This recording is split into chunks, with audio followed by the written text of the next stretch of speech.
Hello, ಎಲ್ಲರಿಗೂ ನಮಸ್ಕಾರ ರೀ. ನನ್ನ ಚಾನಲ್ಗೆ ಎಲ್ಲರನ್ನೂ ಸ್ವಾಗತ ಮಾಡ್ತೀನಿ ರೀ. ಈಗ ನಾನು ಒಂದು ವಿಶೇಷವಾದ ಬತ್ತಿ ಬಗ್ಗೆ ಹೇಳ್ತೀನಿ.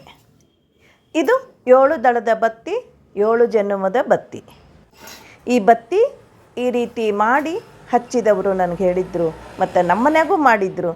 ಅದಕ್ಕೆ ಈಗ ನಾನು ಮಾಡ್ಲಿಕ್ಕತ್ತೀನಿ, ನಿಮಗೂ ಹೇಳಲಿಕ್ಕತ್ತೀನಿ. ಇದು ಅಧಿಕ ಮಾಸನೊಳಗೆ ಹಚ್ಚುವಂಥ ಬತ್ತಿ. ಅಧಿಕ ಮಾಸ ಇದೇ ವರ್ಷ ಮೇ ತಿಂಗಳಿಗೆ 17ನೇ ತಾರೀಕಿನಿಂದ ಶುರು ಆಗ್ತದೆ. ಅದಕ್ಕೆ ನಾನು ಇನ್ನೂ ಲಘುನೇ ಈಗ ನಿಮಗೆ ತಿಳಿಸ್ಲಿಕ್ಕತ್ತೀನಿ. ಯಾರಿಗೆ ಬತ್ತಿ ಮಾಡ್ಲಿಕ್ಕೆ ಅನುಕೂಲ ಆಗ್ತದೆ ಅವ್ರು ಮಾಡ್ಕೊಳ್ಳಿಕ್ಕೆ ಬರ್ತದೆ. ಇದು 7 ಜನ್ಮದ ಬತ್ತಿ. ಇದು 16ನೇ ತಾರೀಕು ಬಾದ್ಮಿ ಅಮಾಸೆ ಆಗ್ತದೆ. ಮೇ ತಿಂಗಳು 17ನೇ ತಾರೀಕಿನಿಂದ ಶುರು ಮಾಡಬೇಕು. ದಿನ 1 ಬತ್ತಿ ಹಚ್ಚಬೇಕು. 7 ದಳದ ಬತ್ತಿ 7 ಬತ್ತಿ ಹಚ್ಚಿದಂಗೆ ಆಗ್ತದೆ. ಆಮೇಲೆ ಅಮಾವಾಸ್ಯೆ ತನಕ ಹಚ್ಚಬೇಕು. 33 ಅಂದಾಗ ನಡ್ಬರ್ಕ್ 1-2 ದಿವಸ 2 ಹಚ್ಬೋದು. ಅಥವಾ ಹೆಣ್ಮಕ್ಳಿಗೆ ಇನ್ನೂ ಏನಾದರೂ ಪ್ರಾಬ್ಲಮ್ ಬಂದಾಗ ಹಚ್ಚಲಿಕ್ಕೆ ಆಗದೆ ಇದ್ರೆ ಎಲ್ಲ ಸೇರಿಸಿ ಕೊನೆಗೂ ಹಚ್ಬೋದು. ಬಿಟ್ಟಿದ್ದನ್ನು ನಡ್ಬರ್ಕು ಹಚ್ಚಿ ಮುಗಿಸ್ಬೇಕು. ಒಟ್ಟಿನ ಮೇಲೆ ಅಮಾವಾಸ್ಯೆ ದಿವಸ ಅನ್ನೋದ್ರಾಗ ಮುಗಿಸ್ಬೇಕು. ದಾನ ಕೊಡಬೇಕಾದ್ರೆ ಅಮಾವಾಸ್ಯೆ ಒಳಗಡೆ ದಾನ ಕೊಡಬೇಕು.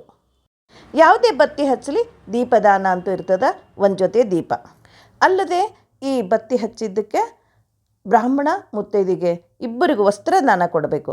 ಮುತ್ತೈದೆಗೆ 9 ವಾರ ಸೀರೆ, 9 ವಾರ ಸೀರೆ ಅಂತಾರೆ, ನೂಲಿಂದು ಮತ್ತು ಜಂಪರ್ ದರ್ಬಿ. ಮತ್ತು ಬ್ರಾಹ್ಮಣರಿಗೆ 1 ಧೋತ್ರ ಜೋಡ. ಆದಷ್ಟು ಗಂಡ ಹೆಂಡತಿ ಸಿಕ್ಕರೆ ಅಂತೂ ಒಳ್ಳೆಯದಾಯಿತು. ಅವ್ರಿಗೆ ಕಾಲು ತೊಳೆದು ಅವ್ರಿಗೆ ಪೂಜೆ ಮಾಡಿ ಅವ್ರಿಗೆ ಹೆಂಡತಿಗೆ ಉಡಿ ತುಂಬಿ ಗಂಡನಿಗೂ ದಕ್ಷಿಣೆ ಸಹಿತ ಆ ಫಲ ತಾಂಬೂಲ ಮತ್ತು ಅದ್ರ ಜೋಡಿ ಧೋತ್ರ ಕೊಟ್ಟು ನಮಸ್ಕಾರ ಮಾಡಬೇಕು. ಇದೇನಿದು 7 ಜನ್ಮದ ಬತ್ತಿ ಅಂತ ನಿಮಗೆ ಅನಿಸ್ಬಹುದು. ನೋಡ್ರಿ, 84 ಲಕ್ಷ ಜೀವರಾಶಿ ಒಳಗೆ ಇದೆಲ್ಲ ದಾಟಿ ಮನುಷ್ಯನ ಜನ್ಮ ಬರ್ತದೆ. ಮನುಷ್ಯನ ಜನ್ಮ ಬಂದಾಗ ಮನುಷ್ಯನಿಗೆ ಬುದ್ಧಿ ಶಕ್ತಿ ಕೊಟ್ಟಾನ ಭಗವಂತ. ಯಾರಿಗೆ ದೈಹಿಕ ಕಷ್ಟಪಟ್ಟು ಏನಾದರೂ ನಮ್ಮ ಜೀವನದಾಗೂ ಒಂದು ಸಾಧನೆ ಮಾಡ್ಕೋಬೇಕಂತ ಇರ್ತದಲ್ಲ, ಆ ಸಾಧನೆ ಮಾಡ್ಕೊಳ್ಳಿಕ್ಕೆ ನಮ್ಮ ಬುದ್ಧಿಯನ್ನು ಉಪಯೋಗ ಮಾಡಿಕೊಂಡು ತನು ಮನ ಧನ ಇವುಗಳಿಂದ ನಾವು ದೇವರಿಗೆ ನಮ್ಮ ಜನ್ಮನ ಸಮರ್ಪಣೆ ಮಾಡ್ಕೋಬೇಕು. ಯಾವ ರೀತಿ? ಮನಸ್ಸಿನಿಂದ ಮಾಡಬೇಕು, ದೇವ್ರ ನಾಮಸ್ಮರಣೆ ಮಾಡಬೇಕು, ಜಪ ಮಾಡಬೇಕು ಅಂತ ಇರ್ತದೆ. ಆಮೇಲೆ ತನು ಅಂದರೆ ನಮ್ಮ ದೈಹಿಕ ಶ್ರಮ ಪಟ್ಟು ದೇವರಿಗೆ ಏನಾದರೂ ನಾವು ಮಾಡಬೇಕು ಅಂದಾಗ ಕೆಲವರು ಬತ್ತಿಗಳು ಮಾಡುವಂಥ ಅಭ್ಯಾಸ ಇರೋರು, ಬತ್ತಿಗಳ ಅಭ್ಯಾಸ ಇರದೇ ಇದ್ದರೂ ಕೆಲವೊಂದು ಸಾಧನೆ ಮಾಡ್ಕೋಬೇಕು. ಇದು ಈ ಮುಂದಿನ ಜನ್ಮ ನಮಗೆ ಗೊತ್ತಿಲ್ಲ. ಈಗ ಈ ಇರೋ ಜನ್ಮದಾಗ ನಾವು ಈ ಬತ್ತಿ ಹಚ್ಚಿದ್ರೆ 7 ಜನ್ಮದ್ದು ಹಚ್ಚೀವಿ ಅನ್ನೋ ಅಂತ ನಮಗೊಂದು ಮನಸ್ಸಿಗೆ ಸಮಾಧಾನ. ಮುಂದೆ ಯಾವ ಜನ್ಮ ಬರ್ತದೆ ನಮಗೆ ಗೊತ್ತಿರೋದಿಲ್ಲ. ಆದರೆ 7 ಜನ್ಮದ ತನಕ ಆಗುವಷ್ಟು ನಾವು ಹಚ್ಚೀವಿ ಅನ್ನೋದು ಒಂದು ನಮಗೆ ಸಮಾಧಾನ.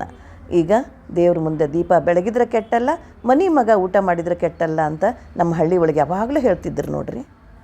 ನಾವು ನಮ್ಮ ಜೀವನದಾಗ ಏನೂ ಟೈಮು ವೇಸ್ಟ್ ಮಾಡಲಾರ್ದೆ ಜೀವನ ಕಳೀತೀವಿ ಅಂತ ಇಲ್ಲ. ಸ್ವಲ್ಪ ಆದರೂ ನಮ್ದು ಒಂಥರ ಹೊರಗಡೆ ಹೋಗೋದು, ಟೈಮ್ ಕಳೆಯೋದು, ಮತ್ತು ಯಾರ ಜೊತೆಗೆ ಮಾತಾಡೋದು ಎಲ್ಲ ಮಾಡ್ತಿರ್ತೀವಿ. ಅದರಾಗ ದಿವ್ಸಕ್ಕೆ ಒಂದು ಅರ್ಧ ಗಂಟೆ ಈ ಥರ ಬತ್ತಿ ಮಾಡಿಟ್ಕೊಂಡ್ರೆ ಇನ್ನೂ ಬೇಕಾದಷ್ಟು ಟೈಮ್ ಅದ. ಎಲ್ಲಿ ಅಧಿಕ ಮಾಸ ಬರಲಿಕ್ಕೆ 3 ತಿಂಗಳು ಇದೆ. ಅಲ್ಲಿ ತನಕ ನೀವು ಆರಾಮಾಗಿ ಬತ್ತಿ ಮಾಡಿ ಇಟ್ಕೋಬೋದು. ಜಾಸ್ತಿ ನೀವು ಸಮಯ ಕೊಡಬೇಕಾಗಿಲ್ಲ. ಖರೆ ಹೇಳಬೇಕಂದ್ರೆ ಈಗ ನಮಗೆ ಮಾಡಿ ಅಭ್ಯಾಸ ಇರೋರಿಗೆ 2 ದಿವ್ಸನಾಗ 33 66 ಮಾಡೋಷ್ಟು ನಮಗಾಗ್ತದೆ. ಅಷ್ಟು ಈಜಿ ಅದ. ಅದು ಹೆಂಗೆ ಮಾಡಬೇಕು ಅನ್ನೋದು ನಾನು ನಿಮ್ಗೆ ತೋರಿಸ್ಕೊಡ್ತೀನಿ. ಯಾಕಂದ್ರೆ ಅಧಿಕ ಮಾಸಕ್ಕೆ ರಂಗೋಲಿ ಹಾಕೋದು ಹೇಳೀನಿ, ದಾನದ ಬಗ್ಗೆ ಹೇಳೀನಿ, ಈಗ ಬತ್ತಿ ಬಗ್ಗೆ ಹೇಳಲಿಕ್ಕತ್ತೀನಿ. ಯಾಕಂದ್ರೆ ದೀಪ ಹಚ್ಚೋದು ಭಾಳ ಭಾಳ ಶ್ರೇಷ್ಠ. ದೇವ್ರ ಮುಂದೆ ದೀಪ ಬೆಳೆಸಿರ ದೇವರು ನಮ್ಮನೆ ಬೆಳಗಿಸ್ತಾನಲ್ಲ ಅಂತ ಇದು ಒಳ್ಳೆ ವ್ರತ, ಇದು ಒಂದು ನಿಯಮ. ಈ ಅಧಿಕ ಮಾಸನಲ್ಲಿ ಇನ್ನೂ ಬೇಕಾದಷ್ಟು ನಿಯಮಗಳಿದೆ ಬತ್ತಿ ಹಚ್ಚೋದು. ಅದನ್ನು ಒಂದೊಂದಾಗಿ ಹೇಳ್ತೀನಿ. ಈಗ ಇದನ್ನು ಯಾರು ತಯಾರಿ ಮಾಡ್ಕೊಳ್ಳಿಕ್ಕೆ ಅನುಕೂಲ ಆಗಬಹುದು ಅಂತ ಇದನ್ನು ಹೇಳಲಿಕ್ಕತ್ತೀನಿ. ಈ ಬತ್ತಿ ನೋಡಿದ ತಕ್ಷಣ ಇದೇನಪ್ಪ ನಮಗೆ ಬರೋಂಗಿಲ್ಲ, ಇದು ಹೆಂಗೆ ಮಾಡೋದು ಅಂತ ಹಾಗೇನೂ ಇಲ್ಲ. ಕೊನೆವರೆಗೂ ನೋಡಿರಿ, ಬಿಡದೆ. ಭಾಳ ಅಂದ್ರೆ ಭಾಳ ಸರಳದ ನೋಡಿರಿ. ಈಗ ನಾವೊಂದು ಬಟ್ಲನಾಗ ಹಾಲು ತೊಗೊಂಡೀನಿ. ಈಗ ಹತ್ತಿ ನೋಡಿರಿ, ಸ್ವಲ್ಪ ಹತ್ತಿ ಇಟ್ಕೊಡ್ರಿ. ಒಂದೇ ಸರಿಗೆ ಭಾಳ ಹತ್ತಿ ಇಟ್ಕೊಂಡು ಎಲ್ಲ ಮಾಡ್ಲಿಕ್ಕೆ ಒಮ್ಮೆ ಆಗ್ತಿರಂಗಿಲ್ಲ. ಹತ್ತಿ ಒದ್ದಿ ಆಗಬಾರ್ದು, ಹಾಲಿನಿಂದ ಕೆಟ್ಟು ಹೋಗ್ತದೆ. ಅದಕ್ಕೆ ಸ್ವಲ್ಪ ತಗೋರಿ. ನೋಡಿರಿ, ಈಗ ಹಿಂಗೆ ಇಷ್ಟಿಷ್ಟೇ ತಗೊಳ್ಳೋದು. ನಡ್ಬರ್ಕ ಹಾಲು ಹಚ್ಚಿ ನೀವು ಚೆಂದಾಗಿ ಕೈನಿಂದ ಒತ್ತಿ ತಿರುಗಿಸ್ಬಿಡ್ಬೇಕು. ತಿರುಗಿಸಿದ ಮೇಲೆ ಎಡಕ ಬಲ್ಕ ಒಂದಿಷ್ಟಿಷ್ಟು ಹತ್ತಿ ಉಳಿತದಲ್ಲ ರೀ, ಅದನ್ನು ಹಿಂಗಿಟ್ಟು ಹಿಂಗೆ ತಿರುಗಿಸ್ಬಿಟ್ರೆ ಆಗೋಯ್ತು ನೋಡಿರಿ. ಹಿಂಗೆ ಮಾಡಿಬಿಟ್ರೆ ಎಷ್ಟು ಸರಳದ ಈ ದಳ ಮಾಡ್ಕೊಳ್ಳೋದು ನೋಡಿರಿ. ಬೇಕಂದ್ರೆ ನೀವು ಇನ್ನೊಂಚೂರು ಹಾಲು ಹಚ್ಕೊರಿ, ಇಲ್ಲ ಸಾಕು ಅಂತಂದರೂ ನಡೀತದೆ. ಅಷ್ಟು ಹಿಂಗೆ ತಿರುಗಿಸ್ಬಿಟ್ರೆ ಆಯಿತು.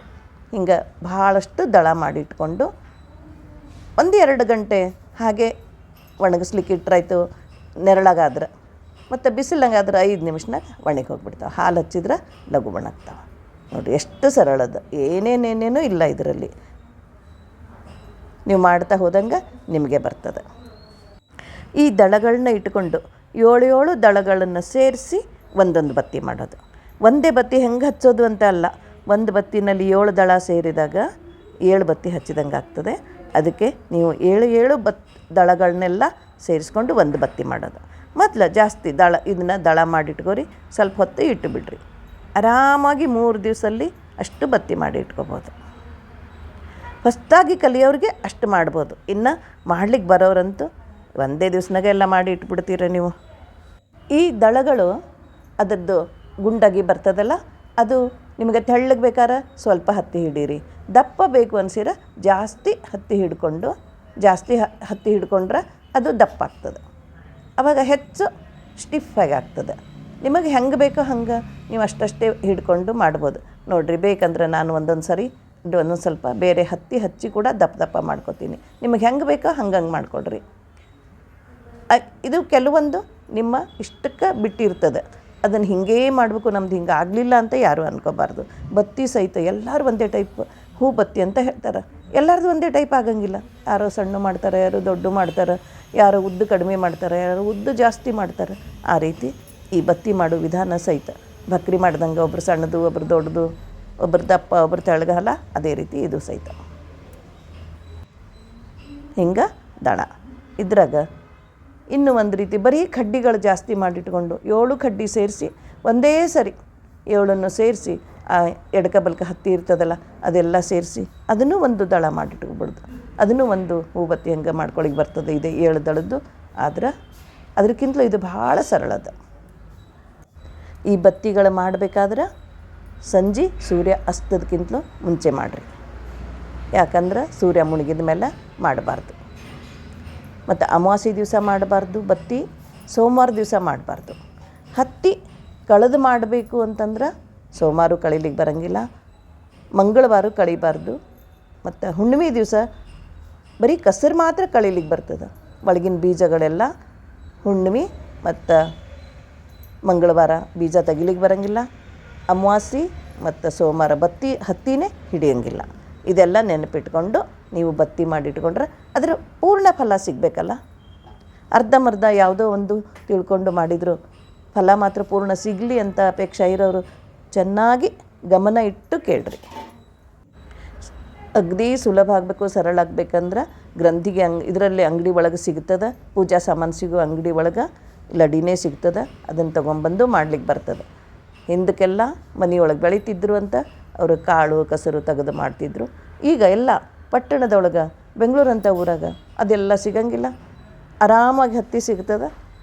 ಎಷ್ಟು ಫಲ ಕಡಿಮೆ ಬರ್ತದೆ ಗೊತ್ತಿಲ್ಲ, ಆದರೆ ನಮ್ಮಲ್ಲಿ ಬೆಳೆಯೋದಿಲ್ಲ. ನಾವು ಅದನ್ನೇ ತಂದು ಮಾಡ್ತೀವಿ ಅಷ್ಟೇ. ಆರಾಮಾಗಿ ಅದನ್ನು ತಂದು ಮಾಡಿಬಿಡ್ಬೋದು.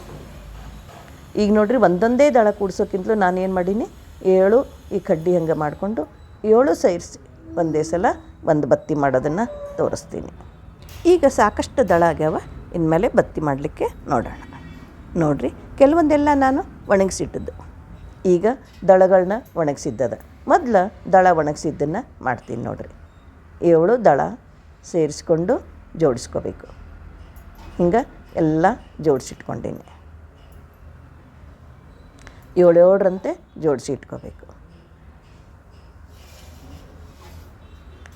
ಆ 7 ಸೇರಿಸ್ಕೊಂಡು ಕೊನೆಯದೇನಿರ್ತದಲ್ಲ ಹಂಗೆ ಹಿಡ್ಕೊಂಡು ಕೈಗೆ ಒತ್ತಿ ದಳಗಳು ಒಂದೇ ಸಮ ಬರಲಿ ಅಂತ, ಒಂದು ಉದ್ದಾಗಿ ಬರ್ತದೆ, ಒಂದು ಗಿಡ್ಡಾಗಿ ಬರ್ತದೆ ಅಂತ ಆಗಬಾರ್ದು ಅಂತ ಕೈಗೆ ಒತ್ಕೊಂಡು ಕರೆಕ್ಟಾಗಿ ದಳಗಳು ಹಂಗೆ ಬರಬೇಕು ಅಂತ ಜೋಡಿಸಿಟ್ಕೊಂಡು ನಾವೀಗ ಹೂ ಬತ್ತಿ ಹೆಂಗೆ ಮಾಡ್ತೀವಿ ಹಂಗೆ ಅದನ್ನ ಮೇಲೆ ಹೂವಿನ ಬತ್ತಿಗೆ ಹೆಚ್ಚು ಹತ್ತಿ ಹಿಡ್ದಿರ್ತೀವಿ, ಅದೇ ರೀತಿ ಅದನ್ನೆಲ್ಲ ದಳಗಳ ಮೇಲೆ ಮಾಡಿಕೊಂಡು ಕೈಗೆ ಹತ್ತಿ ನೋಡಿರಿ ಕೆಳಗೆ ಸಹಿತ ನೋಡಿರಿ ಜೋಡಿಸೋವಾಗ ಒಂದು ದಳ ನಮ್ಮದು ಉದ್ದಾಗಿದೆ, ಒಂದು ಗಿಡ್ಡಾಗಿದೆ, ಏನೂ ಪರವಾಗಿಲ್ಲ. ಮೇಲಿಂದ ಮಾತ್ರ ಕರೆಕ್ಟಾಗಿ ಮಾಡಿಕೊಂಡ್ರೆ ಸಾಕು. ಕೈಗೆ ಹಾಲು ಹಚ್ಕೊಂಡು ಸ್ವಲ್ಪ ಹತ್ತಿ ತೊಗೊಂಡು ಅದಕ್ಕೆ ತೀಡ್ತಾ ಹೋಗಬೇಕು. ಅದು ತೀಡಿದಾಗ ಹೂಬತ್ತಿ ಆಗ್ತದೆ. ಎಷ್ಟು ಉದ್ದ ಬೇಕೋ ಮಾಡಿಕೊಡ್ರಿ. ಈಗ ಹಿಂಗಿಟ್ಟು ಎಲ್ಲ ಈ ರೀತಿ ಮಾಡಿಟ್ಟು ಮತ್ತು ಒಣಗಿದ ಮೇಲೆ ಅಗಲಾಗಿ ನಾವು ಮಾಡಿ ಇಟ್ಕೊಳಿಕ್ಕೆ ಬರ್ತದೆ.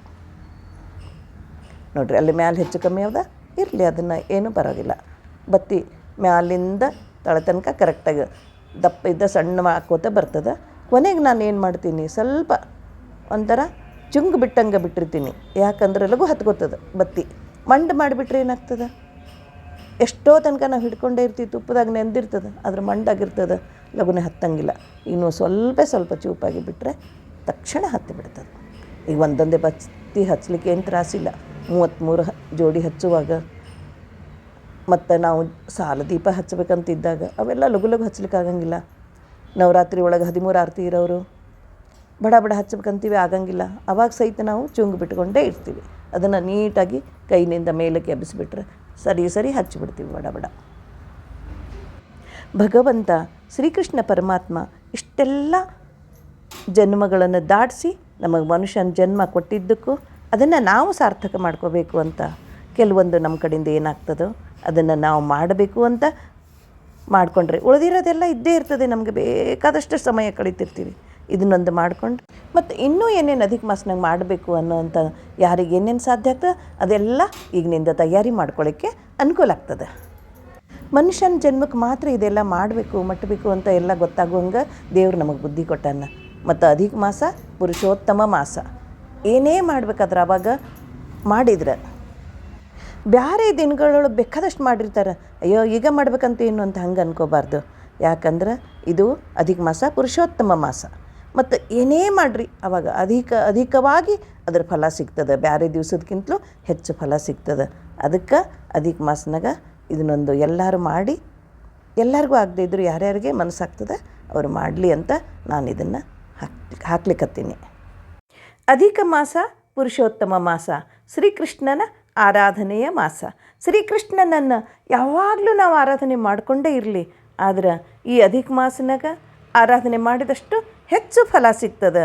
ಇದು ಒಂದೇ ಬತ್ತಿ ಹಚ್ಚಿದ್ರಲ್ಲ, ದಾನ ಮಾಡಿದರೆ ಇರಲಿ, ಯಾವುದೇ ನೀವು ಸತ್ಕರ್ಮ ಮಾಡಿದರೂ ಅದಕ್ಕೆ ಅಧಿಕ ಫಲವಾಗಿ ನಮ್ಗೆ ಸಿಗ್ತದಂತ ಹೇಳ್ಯಾರ. ದ್ವಾಪರ ಯುಗದಾಗ ಗೋಪಿಕಾ ಸ್ತ್ರೀಯರು ತಮ್ಮನ್ನೇ ತಾವು ಕೃಷ್ಣನಿಗೆ ಅರ್ಪಿಸಿಕೊಂಡಿದ್ರಂತೆ. ಆ ಪುರುಷೋತ್ತಮನಿಗೆ ನಾವು ನಮ್ಮ ತನು ಮನ ಧನದಿಂದ ಏನಾದರೂ ನಾವು ದೇವರಿಗೆ ಸೇವೆ ಮಾಡಬೇಕು. ಏನು ಮಾಡ್ಲಿಕ್ಕೆ ಸಾಧ್ಯದ? ಈ ಕಲಿಯುಗದೊಳಗೆ ನಾವು ನಮ್ಮಿಂದ ಎಷ್ಟು ಸಾಧ್ಯ, ಯಾವ ರೀತಿ ಮಾಡಿದರೆ ಸಾಧ್ಯ, ಏನೇನು ಮಾಡಿದರೆ ಸಾಧ್ಯ ಅನ್ನೋದನ್ನು ಮಾಡಬೇಕು ಅನ್ನೋ ಹಾಗೆ ಹಂಬಲ ನಮ್ಮೊಳಗೆ ಹುಟ್ಟಬೇಕು. ನಾವು ಮಾಡ್ತಿರಬೇಕು. ಎಷ್ಟು ಮಾಡಿದರೂ ಯಾವ ರೀತಿ ಮಾಡಿದರೂ ಕಡಿಮೆನೇ. ಅದಕ್ಕೆ ನಮ್ಮ ಸಾಮರ್ಥ್ಯವನ್ನು ತಿಳ್ಕೊಂಡು ನಮಗೆ ಏನಾಗ್ತದೋ ನಮ್ಮ ಶಕ್ತಿ ಮೀರಿ ಮಾಡಲಿಕ್ಕೆ ನಾವು ಪ್ರಯತ್ನ ಮಾಡಬೇಕು. ಯಾಕಂದರೆ ನಾವು ಮನುಷ್ಯರಾಗಿ ಹುಟ್ಟಿ ಇದನ್ನೆಲ್ಲ ಮಾಡಬೇಕು ಅಂತ ಜ್ಞಾನ ಪಡೆದು ನಾವು ಇನ್ನೂ ಮಾಡದೇ ಇದ್ದರೆ ಹೆಂಗೆ? ಅದಕ್ಕೆ ನಮ್ಮ ಕಡೆಯಿಂದ ಸಾಧ್ಯ ಆದಷ್ಟು ನಮ್ಮ ಜನ್ಮವನ್ನು ಸಾರ್ಥಕ ಮಾಡ್ಕೋಬೇಕು. ನಮ್ಮಂಗೆ ಎಲ್ಲರಿಗೂ ತಿಳಿದವರು ತಿಳಿಸಿ ಹೇಳದೇ ಇದ್ದರೂ ಪಾಪಂತೆ. ಅದಕ್ಕೋಸ್ಕರ ನನಗೆ ಯಾವ ರೀತಿ ತಿಳಿದಿದನೋ ಅದನ್ನು ಎಲ್ಲರಿಗೂ ತಿಳಿಸ್ಕೊಡ್ಬೇಕು ಅಂತ ನನ್ನ ಮನಸ್ಸು ಯಾವಾಗಲೂ ಹೇಳ್ತಿರ್ತದೆ. ಬರೀ ನಾವು ತಿಳಿದವ್ರು ನಾವಷ್ಟೇ ಮಾಡಿ ಸುಮ್ಮನೆ ಕೂಡಬಾರ್ದು. ಯಾರಿಗೆ ಸಾಧ್ಯದ, ಯಾರು ಮಾಡ್ಲಿಕ್ಕೆ ಅನುಕೂಲ ಆಗ್ತದೆ ಅವ್ರು ಮಾಡಲಿ, ಅಥವಾ ಅವರಿಗೆ ಆಗದೇ ಇದ್ದರೆ ಬಿಡಲಿ. ಅದಕ್ಕಾಗಿ ನಾವು ಹೇಳಬೇಕು ಅಂತ ಅದು ಒಂದು ಶಾಸ್ತ್ರ ಇದೆ. ನಾವು ಹೇಳ್ತಿರೋದು ಬತ್ತಿಗಳಾಯಿತು, ದಾನ ಧರ್ಮ ಆಯಿತು, ಎಲ್ಲನೂ ಒಂದೇ ಅಧಿಕನಾಗಿ ಇಷ್ಟೆಲ್ಲ ಹೆಂಗೆ ಮಾಡೋದು ಅಂತಲ್ಲ. ಯಾವಾಗ ನಮ್ಗೆ ಅನುಕೂಲ ಆಗ್ತದೆ ಆವಾಗ ಒಂದೊಂದೇ ಮಾಡ್ಕೊತ ಹೋಗಬೇಕು. ಎಷ್ಟೋ ಅಧಿಕಗಳು ಬರ್ತಿರ್ತದೆ ಆವಾಗ ಒಂದೊಂದೇ ಮಾಡ್ಕೊಂಡು ಹೋಗಬೇಕು. ಆದರೆ ಈ ಬತ್ತಿದ್ದು ನೋಡ್ರಿ, ತನು ಮನ ಧನ. ನಮ್ಮ ದೇಹ ದಂಡನೆ ಮಾಡಿ ಬತ್ತಿ ಮಾಡೋದು, ಮನಸ್ಸು ಮಾಡೋದು ಅದು ಒಂದು ಮುಖ್ಯ. ಆಮೇಲೆ ತುಪ್ಪ ತಗೊಂಡು ಬಂದು ಅದನ್ನು ಬತ್ತಿಗಳನ್ನ ಅದರಲ್ಲಿ ನೆನೆಸಿ ಹಚ್ಚೋದು ಕೂಡ ಇದು ಒಂದು ಧನದಿಂದ. ಅದಕ್ಕೆ ಇದು ಭಾಳ ಶ್ರೇಷ್ಠ. ಕೆಲವೊಂದು ಬರೇ ಮನ ಮತ್ತು ಧನದಿಂದ ಮಾಡೋದಿರ್ತದೆ. ಇದು ಮಾತ್ರ ತನು, ನಮ್ಮ ದೇಹದಂಡನೆ ಕೂಡ ಅದ. ಇದು ಹೆಚ್ಚು ನಮ್ಮ ಜೀವನವನ್ನು ನಾವು ಸಾರ್ಥಕ ಮಾಡ್ಕೋಬೇಕು ಅನ್ನೋ ಸಲುವಾಗಿ ಕೆಲವೊಂದು ಬತ್ತಿದು ಹಾಕ್ತೀನಿ. ಇನ್ನೂ ಒಂದೆರಡು ಹಾಕೋದಿದೆ, ಒಂದೊಂದಾಗಿ ಹೇಳ್ತೀನಿ. ಯಾರಿಗೆ ಮೊದಲೇ ಮಾಡಿ ಇಟ್ಕೋಬೇಕು ಅನ್ನೋರು ಮೊದಲು ಮಾಡಿ ಇಟ್ಕೋಬೋದು. ಎಷ್ಟೊಂದು ಹೇಳ್ತಾರಲ್ಲಪ್ಪ ಅಂತ ಅನ್ಕೋಬಾರ್ದು. ಯಾರಿಗೆ ಎಷ್ಟು ಸಾಧ್ಯವೋ ಅಷ್ಟೇ ಮಾಡಿರಿ. ಸರ್ವೇ ಜನ ಸುಖಿನೋ ಭವಂತು, ಸಮಸ್ತ ಸನ್ಮಂಗಳಾನಿ ಭವಂತು, ಸರ್ವಂ ಭಾರತೀ ರಮಣ ಮುಖ್ಯ ಪ್ರಾಣಾಂತರ್ಗತ ಶ್ರೀಕೃಷ್ಣಾರ್ಪಣಮಸ್ತು.